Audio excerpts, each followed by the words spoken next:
Hey, alchemists. So, I want to start off by sharing one of my favorite children's stories called The Little Soul and the Sun by Neil Donald Walsh.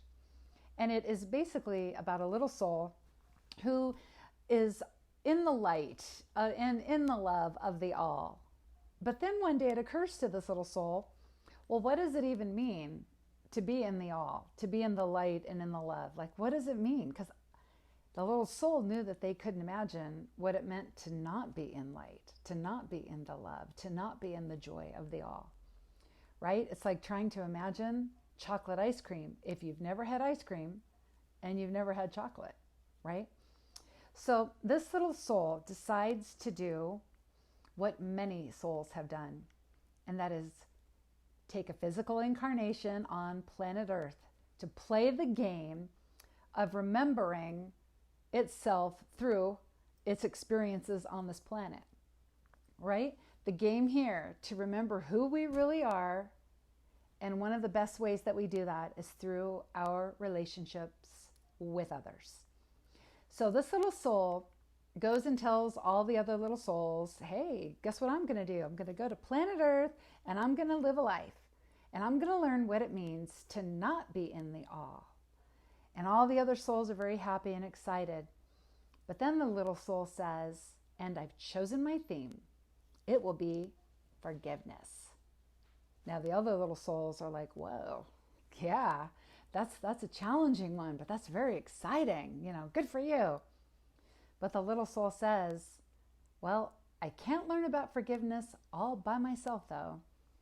So I need one of you to come with me and help me learn about forgiveness. Well, all the other souls are kind of like, because it means, really think about it, to teach someone about forgiveness means we have to be the villain to them, right? So the other souls aren't just jumping at this chance to participate. But finally, another soul does say, all right, I'll go. But I will have to forget who I am in order to do my worst to you so that you have something to forgive. So you must promise me that you will not forget who I am. Because if I forget who I am and you forget who I am, we are both lost. Now see, we don't learn about peace or forgiveness or anything in isolation, right? We can go to the top of the most beautiful mountain and live there for a month.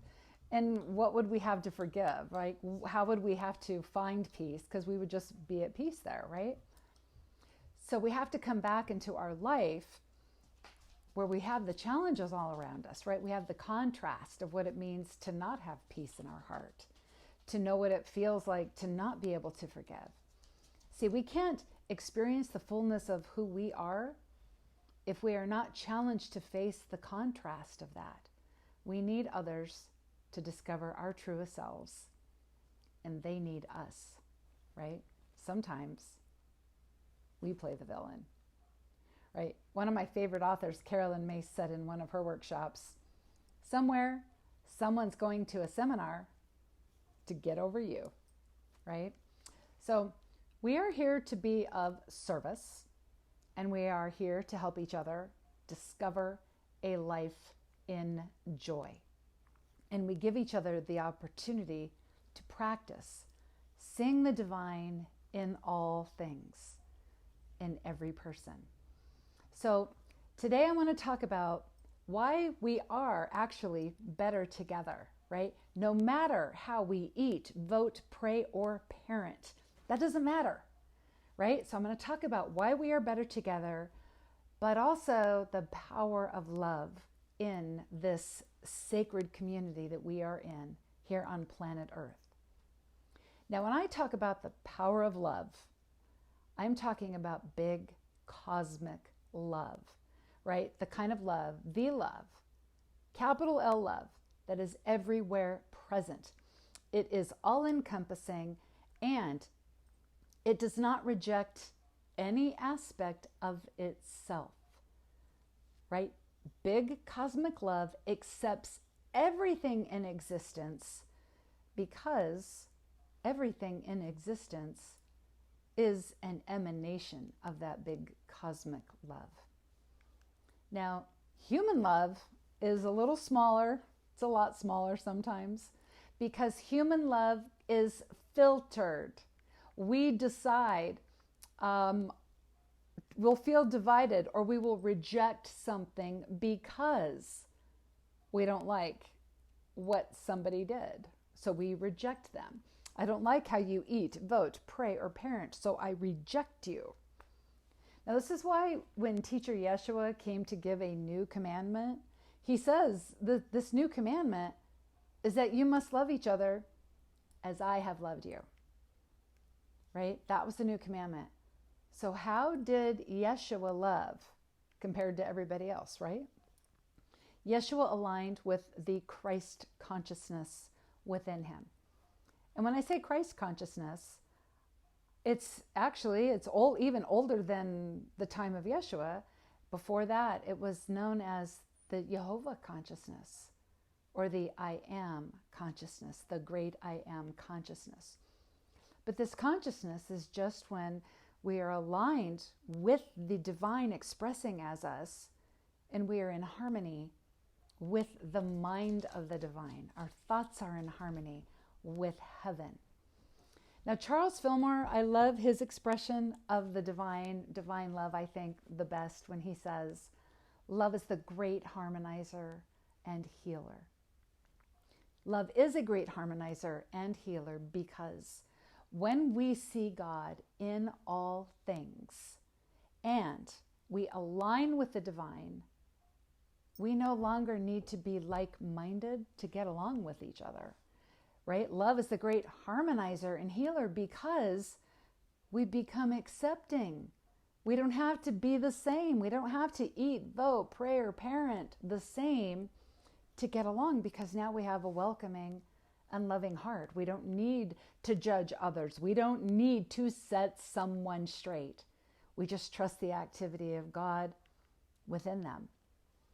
Now, I think one of my first experiences of really being in a group that was very divisive was after my son was born. He was maybe 6 months old, 8 months old, and I joined a local moms group.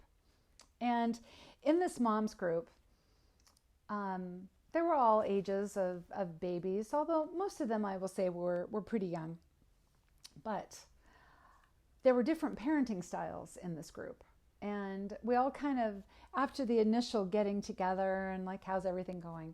We kind of broke apart into our little subdivision groups, right? Now, I happen to have been an attachment parent, right? And I was a breastfeeding mom. And so I just kind of, I was drawn to the other moms who were breastfeeding, okay? But it was kind of funny how like we ended up getting divisive, right? There were the moms who exclusively bottle fed, and then there were other parenting styles there, and it got a little ridiculous. But I became really controlled by this idea of being the best mom, and you had to do it this way, right? Just the way I did it, and until one day, somebody I cared about. I cared about very deeply. And she said to me that she had just had a baby and she felt embarrassed to talk to me because she was unable to breastfeed, right? There was something not working, right, for her. She could not breastfeed and she was afraid I'd be mad at her. She was afraid I would be judgmental toward her.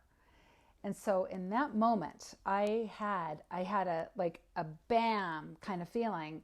Like, I think it was the shock at how really judgmental I had been. And like, that was the last way I want to show up, right?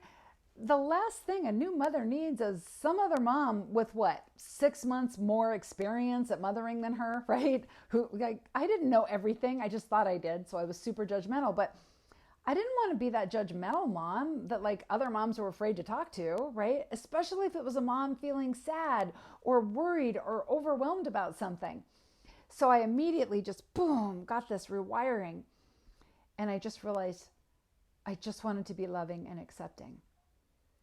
And so she taught me, she showed me, I learned about my relationship with the divine through her, right? I discovered that through my divisiveness, I was cutting off the divine within me, and I couldn't reflect the divine back then in the loving, accepting way that I wanted to, right? And so this taught me how to show up then as compassionate and caring and supportive.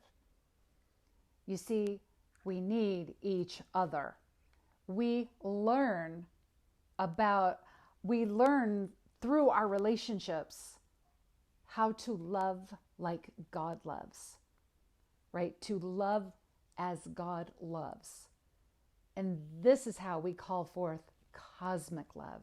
When we stop seeing the I'm right and you're wrong aspect of everything, when we stop living in that perception, when we stop deciding who is worthy of our love, when we see as God sees, that all are worthy, all are light, God is all things, and that the all does not reject anything. Anything. Now, yes, all are one is a very inconvenient truth, because we may want to reject someone who eats, votes, prays, or parents differently than we do. But think about this. This rejection, it causes struggle. It causes suffering when we need things to be a certain way, or we need people to be a certain way. You know, I have a couple of friends on social media, and a couple of years ago I just stopped following them because everything that they were sharing was very hateful, and that's how I felt. Hey, dogs. Lilu, good girl, come here. That's my girl. But yeah, everything they shared was just really angry. And see, here's the thing. I would react, and I would ask myself this question: what video or blog can I put out there so that they'll see what I have to share and they'll realize how wrong they are? I wanted to change them. I was rejecting them as they were, and I wanted to change them so I could accept them. Okay, now love is what we embody, or what we experience when we embody grace, when we accept that all are one. Now, we don't have to like everyone, right? You don't have to invite everybody over for dinner. In fact, some people, we are loving them on the other side of a big brick wall. Okay, I'm just saying. All we're doing is acknowledging that they too are divine, and we have no idea how God is at work in them, right? No idea.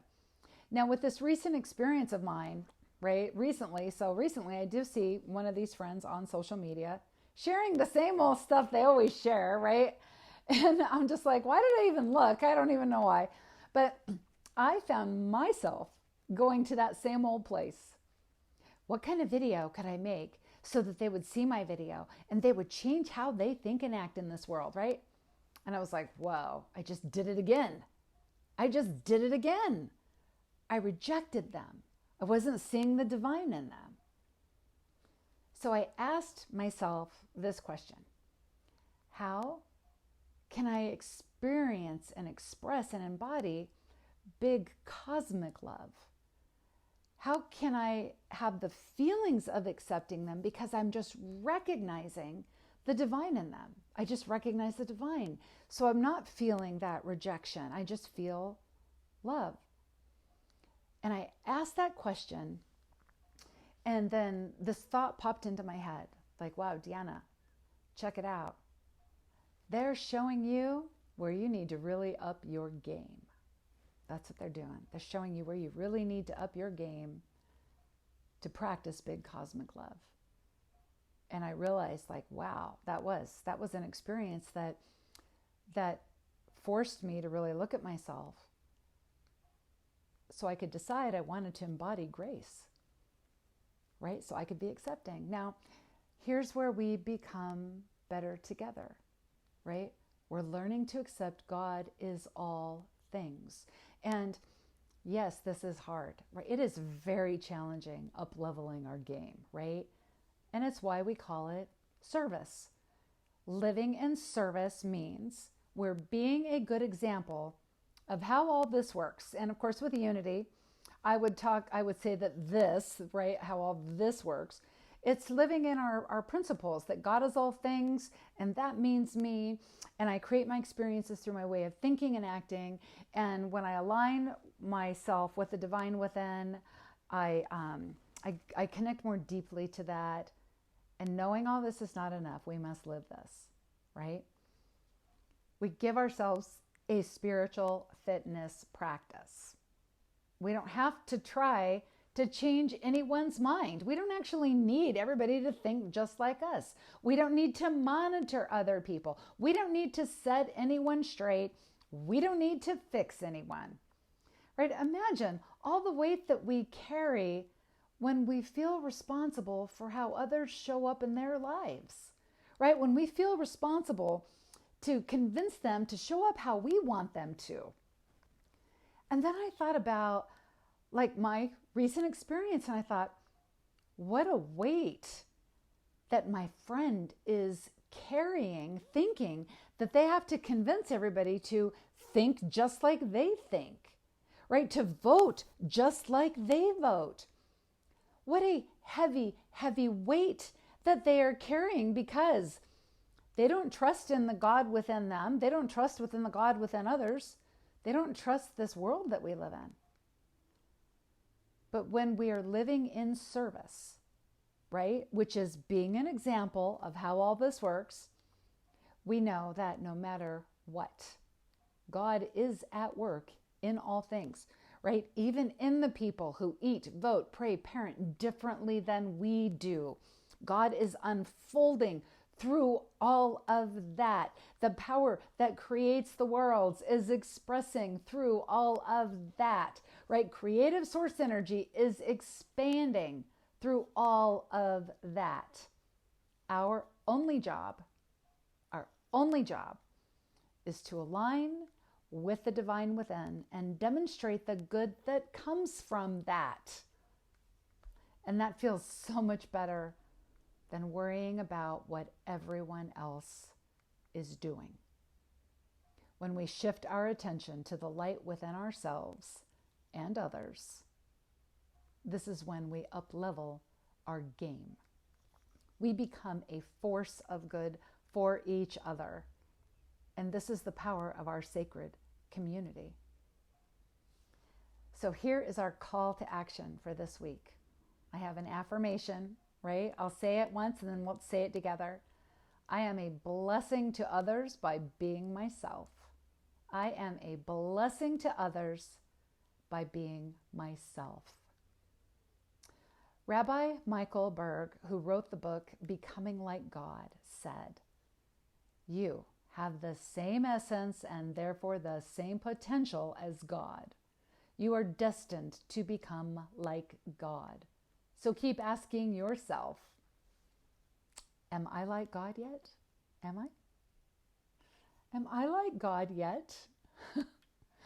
When we are being ourselves, our true self, our divine self, our loving self, our compassionate and merciful self, we are being like God. And it's our interactions with others in recognizing the light, the value, the worth in each other that we become kinder and we become more understanding and we become more compassionate and we give each other mercy. And then we show up as the best version of ourselves, right? We show up as the grace generator and the love amplifiers that we came here to be. And so here's an invitation, if you would like to even take this a little farther. As we go through our week, of course, seeking the divine in all things, we may find ourselves facing a divisive situation, right? We face somebody and we don't like how they show up to this world. And we don't like it, and we think that they need to change so we can feel better. And we find ourselves in judgmentalness. We find ourselves rejecting, right? Being rejecting of them, of who they are. But see, that's not worthy of the light that we carry. That is not worthy of the light that we are, right? We need each other. We learn through our relationships to love God. So in that moment where we face somebody and we realize how self-righteous and judgmental we feel toward them, we can ask ourselves this question: how can I love like God? Am I like God yet? Right? How can I love like God? Now we call forth cosmic love. When we stop seeing the I'm right and you're wrong scenarios.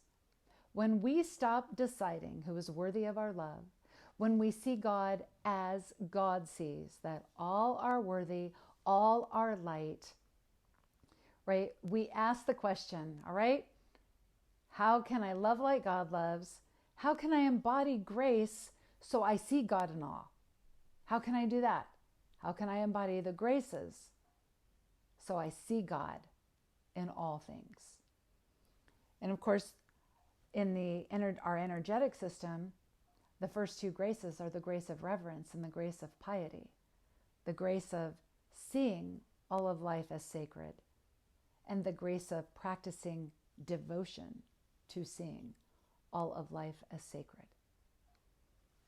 We are here to remember who we really are so we can witness the truth of the divine in ourselves and in others. There is something that brought us here and gave us to each other at this time. And when we practice the art of being in sacred community, something greater is created through us. And this is how we create heaven on earth. So until next time, remember, you are divinely designed to be doing all of this. You are a one-time, one-of-a-kind cosmic event. And in everything you do, you are blessed. And so it is.